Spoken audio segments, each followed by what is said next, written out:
যখন যেটা খেলাধুলা বা আনন্দ উৎসবের সময় আসে তখন আমরা গ্রামবাসী সবাই একসঙ্গে দল বল নির্বিশেষে আমরা এটা উদযাপন করার চেষ্টা করি বা উদযাপন করি।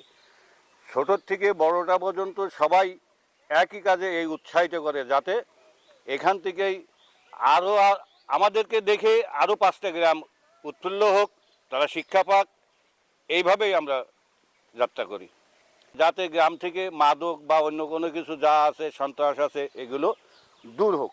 এইটা আমরা প্রতিহত করব কঠিন হস্তে। সেই আলোকে আমরা গ্রামবাসী সবাই একসঙ্গে কাজটা করি বা খেলা দেখি, এক জায়গায় বসে দেখি এবং সবাইকে বলা আছে তোমরা কেউ কোনো রকম দ্বিধাদ্বন্দ্ব যত খুশি আনন্দ করো, কিন্তু কোনো রকম যেন শুনি না যেন যে তোমরা দ্বিধাদ্বন্দ্বই ভুগতেছো বা কোনো জটলা করতেছো। এখানে এসে দেখতেছি যে এলাকার লোকজন অনেক খেলাপ্রিয় মানুষ, এখানকার পরিবেশ অনেক সুন্দর। এখানে কবির বাড়ি এমনিতেই বাংলাদেশের ভিতরে অনেক অন্যতম একটা স্থান।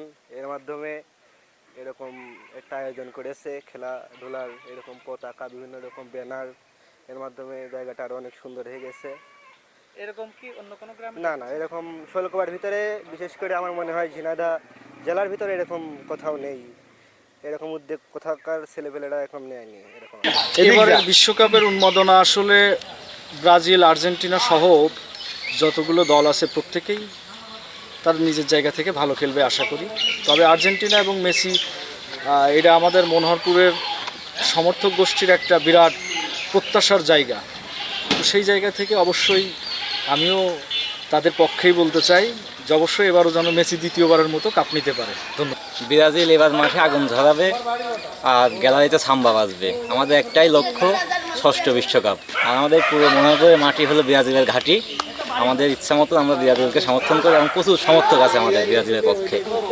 এই গ্রামে এর আগেও মানে ব্রাজিল, আর্জেন্টিনা বা বিশ্বকাপ যখন আসে অনেক আয়োজন করা হয়, তার থেকে এবার অনেকটা বেটার আয়োজন করা হয়েছে এবং আমরা চাইছিলাম এর থেকে আরও বেশি কিছু করতে, যা হয় নাই।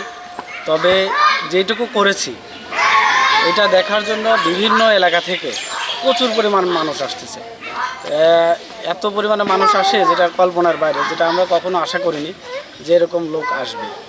তারপরেও আমাদের এখানে কবিউল্লাহ মোস্তফার বাড়ি, তো এটা দেখার জন্য যাই আসতো, কিন্তু এটার জন্য প্রচুর পরিমাণে লোক আসে যেটা কল্পনার বাইরে। তবে আর এইবারের যে বিশ্বকাপ আমার মনে হয় যে আর্জেন্টিনা নেবে, এটা শতভাগ নিশ্চিত।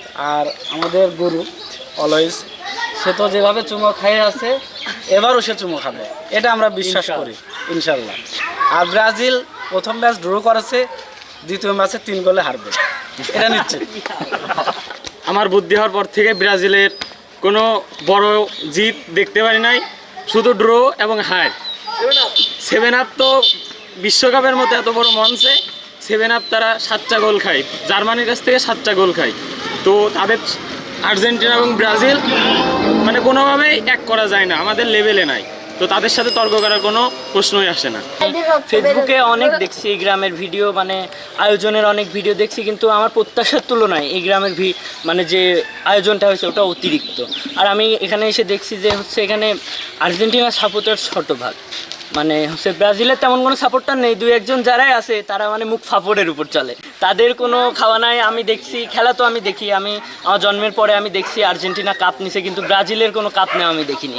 আমার ছেলে আমি বানাইনি, আমার ভাইরা বানাইছে, কিন্তু আমি শুধু দেখে রাখি। আসলে আর্জেন্টিনা এবং জার্মানির বিষয়টা আসলে ওরকম হয়ে গেছে। আসলে তারা খেলায় তো তারা বিগত দিনে দেখা গেছে স্পেনের কাছে 6টা খেয়েছে এবং অন্য দলের কাছেও 8টা, 10টা, 12টা, 14টা পর্যন্ত গোল খেয়েছে। আসলে তারা তাদের কথা বলেন না, এই নিয়ে আমি কিছু বলতে চাই না। তবে খেলায় আসলে প্রমাণ করে দেবো যে ব্রাজিল জিতবে কি হারবে কি হবে এটা পরেই দেখা যাবে ইনশাআল্লাহ। ফুটবল আমাদের আবেগ, ফুটবল আমাদের ভালোবাসা। আমরা আর্জেন্টিনা দলকে ভালোবাসি। 2022-এর ওয়ার্ল্ড কাপ চ্যাম্পিয়ন হয়েছিল আর্জেন্টিনা। আশা করছি এবারও 2026-এ ওয়ার্ল্ড কাপ চ্যাম্পিয়ন হবো আমরা, কারণ এটা হচ্ছে মেসির শেষ বিশ্বকাপ। আর ব্রাজিলের নিয়ে বলতে গেলে তো কথা ফুরাবে না। ব্রাজিলের নেইমার বলতে গেলে মনে হয় যে পাশ দিয়ে যদি বাতাসও চলে যায় সে হচ্ছে ছিটকে পড়ে দূরে চলে যায়। আর এই ব্রাজিলের কিছু সাপোর্টার আছে, কিছু ব্যানার টানাইছে, বাপদাদার সম্পত্তি নিয়ে টানে, তাদেরকে দেখে মনে হয় তারা হচ্ছে মরে গেছে, কানে ফুল দেওয়া উচিত। আসলে মনোহরপুর গ্রাম এমন একটা গ্রাম যে পুরো বাংলাদেশের মধ্যে আইকনিক একটা গ্রাম, যে গ্রাম এখন ফিফা ওয়ার্ল্ড কাপ ব্যাপী যে উৎসব উন্মোদনার মাধ্যমে এগিয়ে যাচ্ছে বা সবাই আমেজ নিয়ে বিশ্বকাপটা উদযাপন করছে, দেখে মনে হচ্ছে যে ইউএসএ, কানাডা, মেক্সিকোয় বিশ্বকাপ হচ্ছে না, এটা হচ্ছে বাংলাদেশের মনোহরপুর গ্রামে ফুটবল বিশ্বকাপ আমরা সরাসরি টেলিকাস্টের মাধ্যমে দেখছি। আসলে মনোহরপুর গ্রাম সব দিক থেকে এগিয়ে, এতে যে খেলাধুলা ব্যতীত অন্য সব কিছুতে এগিয়ে, সেটা আবারও মনোহরপুর গ্রাম প্রমাণ করে দিল যে মনোহরপুর আইকনিক একটা গ্রাম। আসলে পুরো বিশ্ব আজ মেতেছে বিশ্বকাপের আমেজে, তার ধারাবাহিকতায় মনোহরপুর সেজেছে বিশ্বকাপের আবহে। আসলে আমরা চেষ্টা করেছি যে আমাদের সবার যার যার প্রিয় দলকে তাদের অতীত ঐতিহ্য, বর্তমান ইতিহাস আমাদের সবার সামনে তুলে ধরার জন্য। আমাদের প্রিয় দলের পতাকা, প্রিয় দলের ব্যানার, ফেস্টুন সবার সামনে তুলে ধরা, যাতে করে পুরো বিশ্বব্যাপী জানতে পারে আমাদের এই বাংলাদেশ বিশ্বকাপ নিয়ে কতটা আগ্রহী, কতটা ভালোবাসা প্রেমী। এবং আমরা চেষ্টা করতেছি যে আমাদের যুব সমাজদেরকে এই ক্রীড়ামুখী হওয়ার জন্য। আমাদের এই আয়োজন দেখে পুরো মনোহরপুরবাসী শুধু নয়, পুরো শোলকুয়াবাসী শুধু নয়, পুরো দেশবাসী উদ্বুদ্ধ হবে এবং আরও বেশি ক্রীড়াপ্রেমী হবে, আমরা সেই প্রত্যাশা করি।